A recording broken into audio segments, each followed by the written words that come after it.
సంవత్సరం పూర్తి చేసుకుంటున్న సందర్భంలో ఇక్కడికి విచ్చేసిన అందరికీ కూడా మన నాయకర్ గారి తరఫున, ప్రభుత్వ వైపు నాయకర్ గారి తరఫున జనసేనలకి నరసాపురం నియోజకవర్గ ప్రజలందరికీ కూడా మొదటి సంవత్సరం శుభాకాంక్షలు అండి. ఫస్ట్గా మనందరం కూడా చాలా సంతోషించవలసిన విషయం ఏంటంటే, కూటమి ప్రభుత్వం ముఖ్య ఉద్దేశం ఏంటంటే మన ప్రజలందరి అభివృద్ధి పదంగానే వాళ్ళు ముందుకు వెళ్తున్నారు. ఇక్కడ ప్రజలందరూ కూడా జన సైనికులు, టీడీపీ నాయకులు, బీజేపీ నాయకులు అందరూ కూడా సపోర్టు సహకారం అందిస్తున్నారండి. అందుకు చాలా సంతోషం అండి. మన నాయకుడు గారు అందుబాటులో లేకపోవడం వల్ల నేను వచ్చాను. మీరందరూ కూడా మమ్మల్ని క్షమించాలి. ముఖ్యంగా ఇంకో విషయం చెప్తున్నానండి, మన లీడర్స్ మోడీ గారు, చంద్రబాబు నాయుడు గారు వాళ్ళ ఆరోగ్యాన్ని, వాళ్ళ వయసును లెక్క చేయకుండా మనందరి అభివృద్ధి కోసం పాటుపడుతూ మన కోసం ప్రతినిత్యం కూడా పాటుపడుతున్నారు.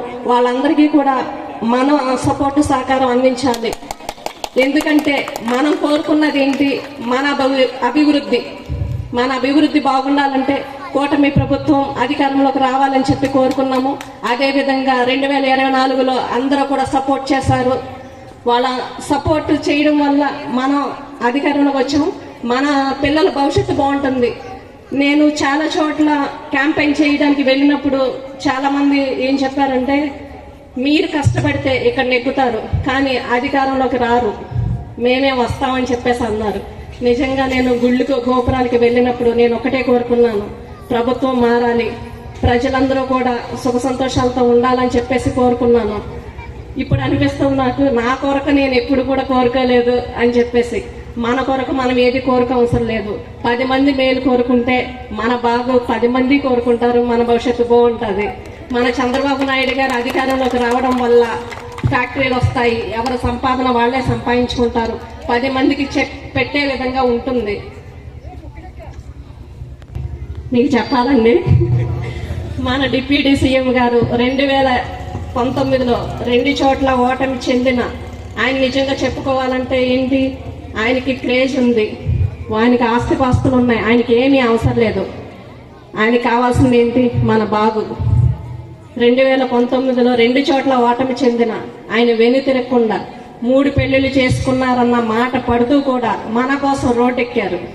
అలాంటి ఆయనకి మనం ఎలాగా సమాధానం చెప్పాము? 21 చోట్ల పోటీ చేస్తే 21 చోట కూడా మనం గెలిచేలాగా చేశాము. అది మన ప్రజలు అంటే మీకే తెలుసు. ఏంటంటే మన ఇంట్లో సమస్య ఉన్నప్పుడు మనం వేరే వాళ్ళ కోసం ఆలోచించాం, కానీ ఆయన ఆలోచిస్తారు. అది నాకు నచ్చింది. నేను ఆయనకు ఫుల్ సపోర్ట్ చేశాను. నరసాపురం నియోజకవర్గంలో కూడా ప్రతి ఒక్కరూ కూడా సపోర్ట్ చేశారు. మిమ్మల్ని అందరినీ కూడా నేను ఒకటే కోరుకుంటున్నాను, ఆయన ఉద్దేశం మీ సేవకుడు, ప్రతినిత్యం కూడా మీ కొరకే పాటుపడతారు. మీకోసం ఉండడానికి, ఆయన మీ అందరి కోసం పాటుపడడానికి చేసే ప్రతి పనిలోనూ కూడా నా వంతు సాయంగా నేను అందిస్తాను. మిమ్మల్ని ఎప్పటికీ కూడా మేము మర్చిపోలేము. ఎందుకంటే 2019లో చాలా దగ్గర వరకు ఓటమి చెందిన మీరందరూ కూడా మమ్మల్ని మీ కుటుంబ అభ్యర్థులుగా స్వీకరించారు. 2024లో ఆయనకి మంచి గెలుపు ప్రసాదించారు. దాన్ని మేము ఎప్పటికీ కూడా మర్చిపోలేము. నాకు 2 ఆడపిల్లలు అయినా సరే ఆయన సేవ చేస్తానని ముందుకు వచ్చారు. దానికి నేను సపోర్ట్ చేశాను. నరసాపురం నియోజకవర్గ ప్రజలందరూ కూడా ఫుల్ సపోర్ట్ అందించారు.